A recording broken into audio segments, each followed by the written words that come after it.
Last time on, the one human ship, Commander Adams and his crew with the Watchers, had themselves stuck in a bit of a sticky situation.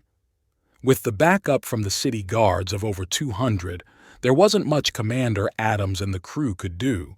The commander, with a deep feeling of hopelessness, surrendered his weapon and signaled to the captain of the Watchers, Tolrix, to let Counselor Credtos go.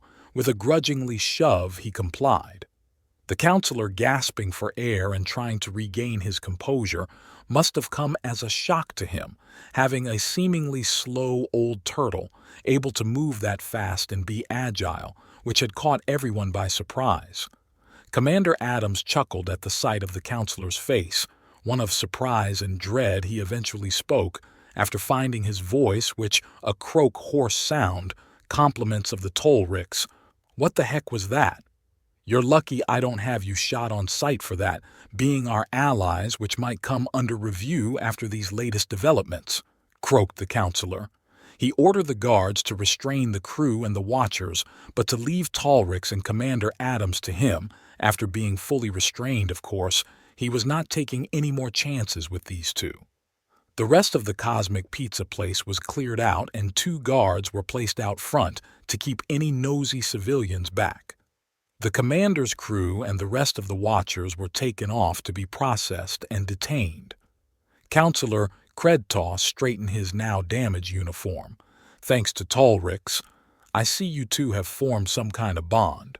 I will be sending the dry cleaning bill to the Watchers. It ain't cheap either, is drinks and pizza. All it takes to make alliances with aliens these days. I might have to add that to the council meeting for future reference," smirked the counselor. "Well, you see, I know why you have us alone in this place right now, and it's got nothing to do with drinks, pizza, or dry cleaning," said Commander Adams with a serious tone, not wanting to entertaining the counselor's lack of humor and smart remarks. "Oh, go on. I am listening with suspense and wonderment of the revelations you have come to." The commander assessed the situation, thinking in which order he could shock the counselor with the secret he had been keeping for so long, about the origins of the one scout ship and how old he really was. "What do you know of the Queen Reptilian Kiktardos and the Overseers on the homeworld?" The counselor paused for a moment to digest what the commander had just said to him, then replied with, "Just that she is very productive and has pushed the furthest into our space in over 700 years. The Overseers, you say? Nope, haven't heard of them before." Trying to hide his nervous twitch and deep swallow from the commander, "Well, the Overseers are the gathering of all the governors and lords from across the homeworld, and pretty much run the show. Well, they would like to, except for a stubborn queen in their way, and would deploy any tactics possible, leaving no scenarios to chance." The commander clearly and directly spoke, as if to rattle the counselor Credtos's composure, to reveal any changes in body language, confirming his suspicions. "That's quite an interesting speech you have about the reptilians. You seem to know quite a bit about them, like a prisoner or spy would know. Have you been spending time on the homeworld with the governor or something?" "Well, it wouldn't be the third option. That would be truly disturbing. Maybe I will include that in my address to the council. It would make for a captivating story at your trial." Tolrix was getting impatient with the counselor's waffling and just wanted to snap his neck.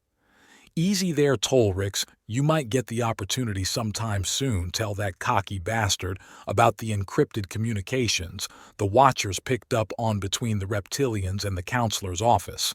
Counselor Credtos began laughing. "You think that will hold any weight at the trial? Don't bother repeating it. I will let the commander know myself. You see, I was approached by the Queen of the Reptilians for a meeting to discuss the terms of our surrender, before you and your ghost ship starting messing things up. At that time, the great leader Malachi was old and stubborn and needed to go. Once that was done, I could easily slip in and out of human space with no trace. I don't know how it happened, but the Queen took a liking to me, so I led her on, pretending to return the affection." At this moment, the commander and Tolrix began to make distasteful sounds. "Not like that," he bellowed. "I never let it get that far.